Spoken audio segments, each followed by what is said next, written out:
선물, 그리스도의 선물, 그런 제목으로 같이 말씀을 나누도록 하겠습니다.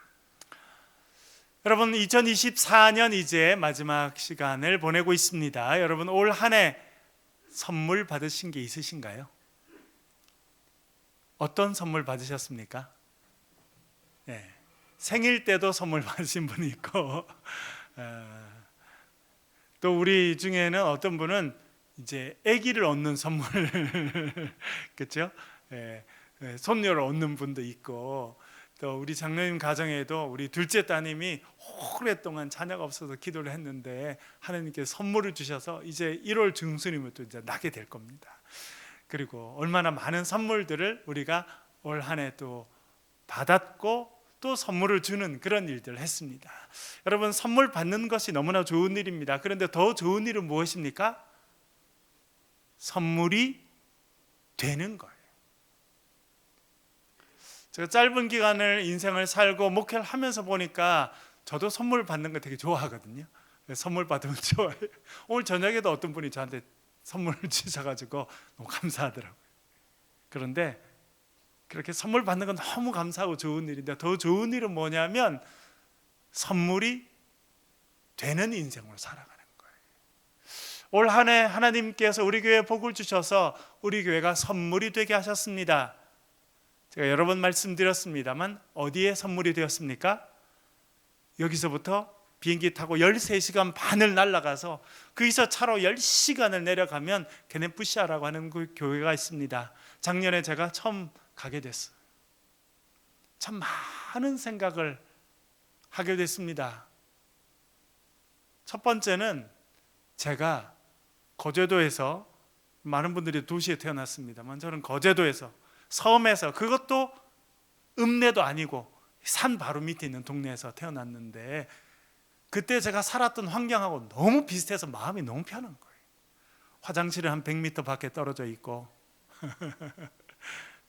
전기 안 들어오고 전기 갔더니 전기 들어오는 곳은 교회예요. 왜 교회가 들어오냐면 발전기를 넣어놔서. 그래서 가면 저희들 핸드폰을 쓰니까 그분들도 쓰잖아요. 그러면 핸드폰 쓰려고 발전기를 우리 돌려달라고 그랬어요. 그러면 발전기를 돌려가지고 이러면 전기가 잠깐, 그러면 그때 이제 핸드폰도 충전하고 뭐 이렇게 하는데 나머지는 전기가 없어요. 편한 거 있더라고요. 그리고 제일 좋은 건 뭐냐니까 하늘의 별이 너무 많이 보인다. 정말 어릴 때 제가 시골에 살면서 하늘을 보면 은하수라는 게 보였잖아요. 그런 게 보이는, 그런데 가게 됐습니다. 그런데 한편으로는 보니까 너무 마음이 안타깝고 힘들었어요.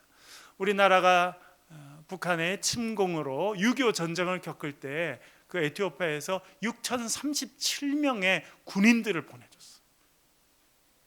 122명이 이 땅에서 사망했습니다. 그런 은혜를 우리가 입었는데, 근데 그 땅이, 그러니까 1950년대 50년 뭐 그때는 그 땅이 우리나라보다 훨씬 잘 살았어요. 근데 지금 가면 우리나라가 얼마나 잘 살아요. 그 나라는 우리나라 60년대 70년대 모습 그대로 있는 거예요. 한 교회를 갔습니다. 저도 뭐 어디 가는지 몰랐어요. 사실은 참 그런 거 보면 하나님의 인도하심이 특별하다. 주일날 아침이 됐는데 그 전날 이제 선교사님이 내일 아침에 4개 교회에 가서 흩어져서 설교를 할 거다. 왜냐하면 제가 있고 또 부천에 제 친구 목사님 한 분이 있고 또 미국에서 한번 목사님이 오셔서 저희들이 이렇게 돌아가면서 계속 강연을 하고 이제 선교사님까지 계셔서 그렇게 4개 교회를 가기로 했는데, 그 다음날 아침에 일어나서 보니까 통역할 사람이 3사람밖에 없다는 겁니다. 그래서 미국에서 오신 목사님 따로 가고 부천에서 오신 목사님 따로 가고 저는 이제 그 선교사님과 같이 가는데 어느 교회 갑니까 했더니 나도 몰라 이러시더라고요. 그래서 그날 그 아침에 우리를 데리고 오는 사람이 있으면 그 차를 타고 가는 거예요. 그래서 갔던 교회가 게네푸시아라고 하는 그런 교회입니다. 여러분 그림 보여드린 것처럼 그 교회 그래도 제법 큰 교회예요. 그 지역에서는. 근데 오래된 예배당 가운데 사람들이 빽빽히 차 있는데 예배당 이 좁으니까, 오래됐으니까 예배당을 세우려고 기둥을 세워놓고 했는데 우크라이나 전쟁이 터진 거예요. 그래서 모든 공사가 멈춰져 있는 상태에 있었습니다. 예배를 드리고 제가 말씀을 전하고 그분들의 환대를 받고 기도하는 중에 하나님께서 감동을 주셔서 우리 교회에 와서 여러분들께 말씀드렸고, 여러분들이 작년에 헌금 올해까지 많이 해주셨죠. 그래서 저희들이 그것을 보내서 예배당이 세워지고, 지난 4월 달에 저와 아내가 우리 교회 대표로 가서 헌당식에 참여했습니다. 얼마나 큰 감격이 있었는지 모릅니다. 1년여 만에 제가 갔는데 교회가 3배, 교회 예배당이 3배 커졌죠. 교인들도 3배가 늘었어요. 사람들이 기뻐서 찬양하고 얼마나 감사하고 감격하고, 저와 아내가 들어가니까 박수를 쳐주고, 연단에 설 때마다 박수를 쳐주고 감사를 표현하고, 우리 교회에서 또 준비한 또 선물도 갖다 드렸는데 감격은 저희들이 더 크더라고요. 그래서 그런 모든 과정들을 거치고, 제가 말씀드린 것처럼 그 지역의 시장님이 자기 기사를 댔고 4시간 운전해 와서 저희들을 공항에서부터 맞아서 저희들이 있는 2박 3일 내내 그분이 다 동행하고 수행하고, 그래서 기도해 주고, 제가 기도해 주니까 기도를 받고, 또 좋은 기회에 우리 또 지역을 도와주시면 좋겠다, 뭐 이제 시장님으로서 그런 이야기를 하시고, 제가 어떤 생각이 들었냐면 마치 우리나라에 미국에서 선교사님들이 처음 왔었을 때 이렇지 않았을까, 딱 그런 생각이 들었어요. 교회가 세워지고 교인들이 예배당에 모여서 예배를 드리고 기쁨으로 찬양하고, 일반 자기들의 삶에서는 별 희망이 없어요. 수십 년 동안 조상들이 살아온 그대로, 그 모습 그대로, 전기도 없죠, 먹을 물도 없죠, 밥도 없죠. 그런 상태로 살았는데 교회당에 가면 뭔가 새로운 게 있고, 뭔가 희망이 넘치고 감사가 넘치고, 우리가 그렇게 살았잖아요. 우리 민족이 그렇게 살았습니다. 그래서 지금의 대한민국이 됐는데, 그런 모습이 그 에티오피아 남부 지역에 이루어지는 것을 보면서 제가 얼마나 감격했는지 모릅니다. 그런데 그것이 하나님께서 우리 교회에 주신 복이고, 오늘 제가 말씀을 그리스도의 선물이다 그렇게 잡았는데요, 올 한 해 보면 하나님께서 저와 여러분들을 누군가에게 주시는 선물로 사용해 주신 줄로 믿습니다. 말씀드렸죠? 선물 받는 게 너무나 좋은 일입니다. 그러나 더 좋은 일은요, 내가 선물이 되는 삶입니다. 하나님께서 올해 우리 교회 가운데 그런 은혜를 주신 줄로 믿습니다. 새해 하나님께서 동일한 은혜를 주셔서 저와 여러분을 통해서 누구의 인생이 변화되고, 누군가가 위로를 받고, 누군가 희망을 발견하는 그리스도의 선물로 우리를 사용해 주실 줄로 믿습니다. 그래서 우리 새해는 그리스도의 선물이다, 그런 주제를 가지고 하나님께서 우리에게 주신 선물이 무엇인지 생각하고, 또한 어떻게 그리스도의 선물로 이 땅을 살아갈 것인가 우리가 한 해 내내 고민하고 또 그 일들을 감당하려고 합니다. 제가 성경을 펴서요, 선물이라는 단어가 어디 나오나 이렇게 찾아보았습니다. 그랬더니 처음으로 우리나라 말 성경에 처음으로 성경에서 선물이라고 쓰이는 곳이 나오더라고요. 읽어보겠습니다. 창세기 있습니다. 창세기 30장 19절 20절 같이 읽어보겠습니다. 시작. 레아가 다시 임신하여 6째 아들을 야곱에게 낳은지라. 레아가 이르되 하나님이 내게 후한 선물을 주시도다. 내가 남편에게 6 아들을 낳았으니 이제는 그가 나와 함께 살리라 하고 그의 이름을 스불론이라 하였으며. 아멘. 여기에 선물이라는 단어가 이제 성경에 처음으로 쓰이는 겁니다. 누구의 입을 통해서 고백하고 있습니까? 레아입니다. 레아는 어떤 여인입니까? 남편에게 사랑받지 못한 여인. 남편이 된 사람 누구입니까? 야곱이지. 야곱이 형을 속이고 아버지를 속이고 이제 죽게 돼서 도망쳤습니다. 밧단 아람. 이번에 전쟁이 있었던 시리아 땅 아시죠, 여러분? 그쪽 지역이 아람 지역이었습니다. 그쪽으로 도망간 거예요. 그런데 이 외삼촌 집에는 딸이 둘이 있습니다. 첫째가 있고 둘째가 있는데 누가 더 예뻤다는 겁니까? 둘째가 더 예뻤어요. 그래서 야곱이 첫째를 좋아했다는 겁니까? 둘째를 좋아했다는 겁니까? 예. 야곱만 그런 게 아니라 지금 남자들 똑같아요. 우리 집에도 아들 둘이 있는데 우리 얼마 전에 우리 둘째가 그 대학원에 이제 입학하게 돼가지고 오리엔테이션에 갔거든요. 이번에 대학원에 입학하는 학생들. 그래서 같이 공부할 학생들을 봤는데 예쁜 여학생들이 아주 많기를 바라고 갔던 것 같아요. 그래서 하여튼 요즘은 똑같습니다. 요즘에 다 일단 다 말로는 마음씨 착하고 믿음 좋은 사람 좋다 그러는데 일단은 남자들은 예쁜 여자 찾게 돼 있어요. 야곱이 그랬잖아요. 그래서 둘째 라헬이 훨씬 예뻐. 그래서 라헬이 너무 좋아서 외삼촌한테 이야기한 거죠. 외삼촌 둘째 너무 좋은데 라헬 저한테 주시면 안 돼요. 아이 주지. 딴 사람 주는 거 훨씬 낫지. 대신 7년 네가 뭉사해. 그래서 7년을 열심히 일했어. 그래서 성경에 뭐라고 되어 있는지 아십니까 여러분? 7년을 며칠같이 여겼다. 기쁜 일 즐거운 일을 하면요 7년이라도 며칠같이 지나가는 겁니다. 그래서 자기 사랑하는 그리고 너무 예쁜 아가씨를 자기 아내로 맞는 기쁨으로 7년 열심히 일했습니다. 7년 되는 날 외삼촌이 큰 잔치를 벌여줬어요. 그래서 술을 마시고 포도주를 즐기고 그래서 첫날 밤을 잘 지나고 눈을 딱 떠서 그 다음날 보니까 옆에 있는 여자 누구예요? 둘째를 원했는데 첫째가 나와요. 그래서 외삼촌한테 갑니다. 외삼촌 저를 왜 속였습니까? 제가 7년 동안 일한 것은 둘째 달라고 했는데 왜 첫째를 저에게 주셨습니까? 외삼촌이 그럽니다. 우리 동네에는 언니보다 동생을 빨리 시집 보내는 것은 있을 수 없는 일이다. 그래서 언니를 먼저 시집 보내는 거다. 네가 7일을 더 일하면 둘째도 줄 테니까 앞으로 7년 더 일해라. 그래서 무려 14년 동안 돈 한 푼 못 받고 아내 둘 또 그 아내들의 몸종을 또 얻는 것으로 14년 동안 하게 됩니다. 여러분 레아 입장에서 어떻겠어요? 아니 여자분 다 똑같잖아요. 적어도 아주 능력 있고 잘생긴 그런 남편 아니라도 어떤 남편이길 바랍니까? 적어도 나를 뭐 해주는 남자? 나를 사랑해주고 아껴주는 남자랑 결혼하고 싶은데 자기를 사랑하지 않는 남자랑 결혼하게 돼요.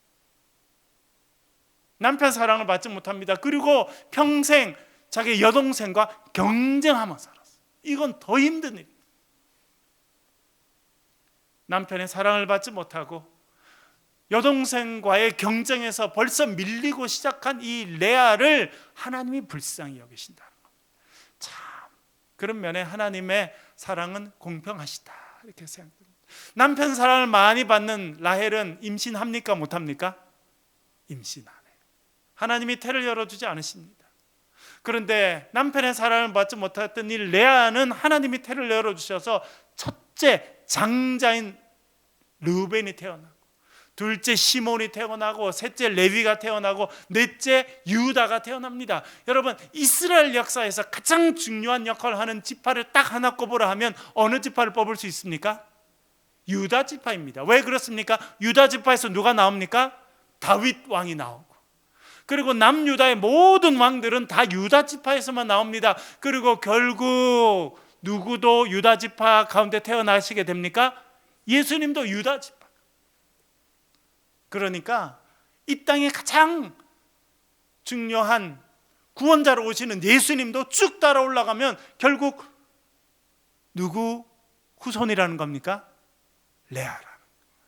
여러분 성경이 우리에게 주시는 교훈이 있습니다. 그것은 뭐냐면 세상에서 모든 것 다 누리지 않아도 괜찮다는 겁니다.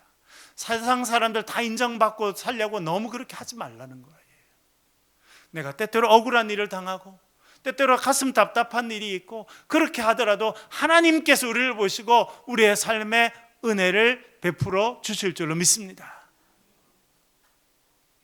그 레아에게 하나님이 선물을 주셨, 특별한 선물을 주셨습니다. 그것이 자녀들이에요. 그래서 12명의 자녀들이 야곱에게 태어나는데 그 중에 절반 6명은 레아가 낳은 아이들이고, 그 중에 가장 중요하게 역할하는 유다, 레위, 그리고 요셉의 후손인 에브라임과 므낫세, 이런 자녀들이 나게 되는데 그 중에 절반이 레위의, 이 레아의 자녀들입니다. 그게 선물이에요. 여러분, 자녀를 하나님께서 선물로 주셨습니까? 2002년 3월 17일 새벽 2시 57분, 저는 평생 잊지 못할 시간입니다. 왜 그렇습니까? 우리 첫째가 그때 태어났어요. 그날이 주일이었습니다. 주일. 토요일 날 아침에 들어갔는데 밤새고 주일 새벽 2시 57분 우리 첫째가 태어났어요. 하나님께 주신 엄청난 선물을 받게 됩니다. 그리고 미국에 유학 갔는데 우리 둘째가 태어나게 됩니다. 2004년 2월 12일 낮 12시 15분. 참 감사하더라고요. 왜? 저는 길거리에서 태어났는데, 우리 큰아이는 은혜 산부인과라고 우리나라에서 자연분만을 가장 많이 하는 병원, 너무나 인간적이고 따뜻한 그런 병원에서 그 원장님이 새벽 2시 반 됐는데도 주무시다가 내려오셔서 본인이 직접 다 아이를 받아주시고 다 닦여주시고, 그런 사랑을 받고 태어난 거예요. 우리 저 둘째는 태어났더니 미국 대학병원은요, 무조건 1인실에 엄청 의사만 4명 들어왔다니까요. 한 명은 지금도 모르겠어요. 왜 왔다 갔다 했었는지. 근데 그 사람도 수십만 원 내라 하더라고요. 하여튼 세상에서 제일 비싼 병원에서도 좋은 병원에서 태어나게 돼서 저는 참 감사하다, 그렇게 생각하게 됩니다. 여러분, 하나님께 자녀를 선물로 주셨어요. 여러분 자녀에게 자녀를 하나님이 선물을 주셨죠? 하나님이 주신 선물인 거예요. 또 선물이 있습니다. 읽어보겠습니다. 전도서 3장 13절 같이 읽겠습니다. 전도서 3장 13절 같이 읽겠습니다. 시작. 날마다 사람마다 먹고 마시는 것과 수고함으로 낙을 누리는 그것이 하나님의 선물인 줄도 또한 알았도다. 아멘. 우리 모두가 받은 선물이 있습니다. 그것은 무엇입니까? 먹고 마시고 수고함으로 낙을 누리는 것이 선물이라는 거예요. 소소한 삶의 일상이 선물이라는 겁니다. 근데 많은 사람들은 이걸 선물이라고 생각하지 않습니다. 아유 오늘 내가 떴네, 오늘도 일하러 가야 되네, 그렇게 시작한 사람 많아. 이게 선물이라는 거를 몰라요. 그래서 전도서의 지혜자가 우리에게 알려주는 겁니다. 사람마다 먹고 마시고 수고함으로 기쁨을 누려가는 것이 하나님의 주신 선물이라는 거예요. 근데 많은 사람들이 몰라요. 당연한 줄 압니다. 이게 선물인 줄 몰라요. 한국에 사는 거 선물인 줄 모릅니다. 이렇게 삼시세끼 먹을 수 있는 게 선물인 줄 몰라요. 예배당이 있어서 오늘 예배 드릴 수 있는 게 엄청난 선물이라는 걸 모릅니다. 언제 그것이 선물이었다는 걸 알게 됩니까? 그 선물을 잃어버렸을 때 알게 되는 거예요. 제가 몇 년 전에 어떤 의사분을 만났습니다. 제가 잘 모르는 분인데 어떤 분이 소개해서 만나게 됐습니다. 의사분과 아내분을 만나게 됐어요. 그분들은 교회도 잘 안 다니고 가톨릭 신앙이 있었다는데 기도해달라 해서 만나게 됐습니다. 그래서 무슨 기도를 해드릴까 했더니 의사분이신데 췌장암에 걸렸다는 거예요. 그리고 수술을 앞두고 있어서 기도해달라고. 그래서 제가 기도하게 됐습니다. 그래서 제가 그분을 위해서 간절히 기도해드리고 그분의 수술을 진행하고 그 다음에 항암 치료를 한참 받게 됐는데 또 알려주신 거예요. 그분이 이제 항암 치료 받으러 간다고. 그래서 제가 문자로 이렇게 누구 선생님 오늘 항암 치료 받으시는데 또 잘 감당하시길 제가 기도합니다, 이렇게 짧게 문자를 보내서 그랬더니 그분이 답장을 보냈어요. 그분이 저에게 이렇게 썼습니다. 목사님, 예전에 중요하고 고민이던 많은 것들이 이제는 제게 별로 중요치 않게 여겨지고 소소히 여기던 많은 것들의 중요성을 알아가고 있는 시간입니다. 엄청난 고백. 이분이 잘 나가는 의사였거든요. 자기 병원을 경영하던 되게 잘 나가던 의사였습니다. 돈도 많이 벌고 나름대로 유명해졌는데 췌장암에 걸린 거예요. 여러분, 의사로서 얼마나 잘 알겠습니까? 가장 어려운 게 췌장암이에요. 그 다음이 담도암이에요. 저 이번에 처음 알았어요.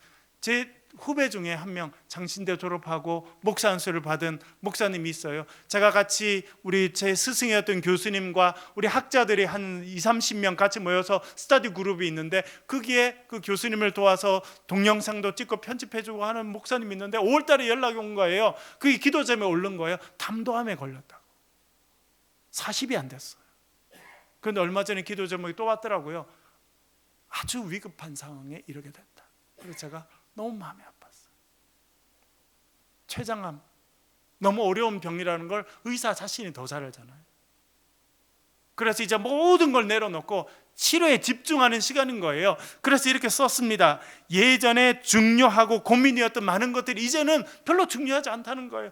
옛날에는 거기 가면 큰 자기랑 거래를 많이 하는 그런 사람 가면 뭐 대접도 하고 접대도 하고 골프도 치러 가고 그런 게 얼마나 중요했겠어요. 그렇죠? 그리고 막 학회에 가서 발표를 하고 친구들이랑 경쟁해서 친구보다 좀 더 나아지고 이게 삶에서 중요하다 그렇게 생각하고 살아갔다는 거예요. 그런데 뭐가 안 중요해요? 자식들하고 저녁 먹는 거 별로 안 중요한 거예요. 그런데 인생의 큰 위기를 겪으니까 전에 내가 중요하다고 생각했던 것들이 별로 중요한 게 아니었다는 걸 이제 깨닫게 된다.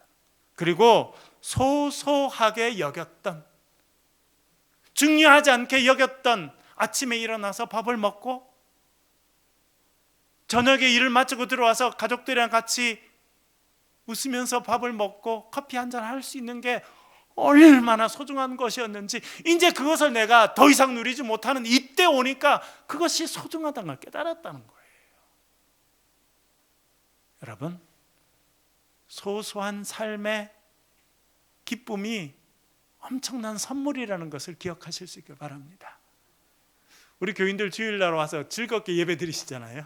그리고 세일 모임도 하시고 보니까 많은 분들은 뭐 이제 날씨 좋을 때는 여기 캠퍼스도 막 걸으시고 보니까 뭐 이렇게 배달하는 그 오토바이가 막 올라오더라고요. 근데 저쪽에 왔다 가더라고요. 그 누가 뭘 시켰나 봤더니 우리 교인들이 김밥도 시키고 떡볶이도 시키고 이래가지고 나무 밑에서 그걸 잘 드시고 그리고 이제 가신다는 거예요. 여러분, 그게 하나님께서 우리에게 주신 선물이라는 것을 기억하며 살아가실 수 있기를 간절히 바랍니다. 소소한 내일의 삶이 하나님 주신 선물이에요. 그것을 감사하며 살아가실 수 있기를 바랍니다. 그리고 이렇게 말씀합니다. 에베소 4장 7절 읽어보겠습니다. 에베소 4장 7절 같이 읽겠습니다. 시작. 우리 각 사람에게 그리스도의 선물의 분량대로 은혜를 주셨나니 아멘. 그리스도의 선물, 이번 주일날 제가 이 부분을 좀 더 말씀을 드리겠습니다만 그리스도 자체가 우리에게 선물이라는 거예요. 여러분 믿으실 수 있기를 바랍니다. 얼마 전에 성탄절을 지냈습니다. 하나님의 아들이 인간의 몸을 입고 이 땅에 오셨습니다. 예수님 그분 자체가 우리 인생에 주신 가장 선물이라는 것을 여러분 기억하실 수 있기를 간절히 바랍니다. 그런데 예수님이 누구에게 선물이 됩니까? 목자들에게 선물이 돼요. 84년 동안 과부로 살았던 안나에게 선물이 되는 거예요. 누구에게 선물이 되느냐 하면 하나님의 은혜를 기대하는 사람들에게 선물이 되는 겁니다. 여러분 새해에는 하나님의 은혜를 더 기대하며 살아가실 수 있기를 바랍니다. 그럴 때 하나님께서 그리스도의 선물을 우리 가운데 허락해 주실 줄로 믿습니다. 하나 더 읽어볼게요. 요한복음 4장 10절 읽어보겠습니다. 같이 읽겠습니다. 시작. 예수께서 대답하여 이르시되 내가 만일 하나님의 선물과 또 내게 물 좀 달라 하는 이가 누구인 줄 알았더라면 내가 그에게 구하였을 것이요 그가 생수를 내게 주었으리라. 아멘. 예수님께서 수가성 여인에게 말씀합니다. 하나님의 선물을 네가 알았다면, 그리고 너에게 물 좀 달라 하느니, 물 좀 달라 하는 사람 누구였습니까? 예수님이시죠. 물 좀 달라 하는 그 사람이 누군지 알았다면 네가 선물을 구했을 것이다. 그리고 하나님께서 너에게 선물을 주셨을 것인데 선물이 뭐라 말씀합니까? 생수라 물이라는 것입니다. 생명의 물. 그리스도를 통해서 주시는 선물이 생명의 물입니다. 우리 모두는요, 목말라서 살아갑니다. 육체의 목이 마르기도 하지만 사회에서 살면서 뭔가 채울 수 없는 갈증을 갖고 살아가는데, 그 갈증을 채워주시는 것이 생수, 생명의 물입니다. 그 생명의 물은 하나님께서 예수님을 통해서 우리에게 주시는 것입니다. 새해는 하나님 주시는 생수의 선물로 목마름 없이 살아가는 저와 여러분 되시길 주의 이름으로 간절히 축원합니다.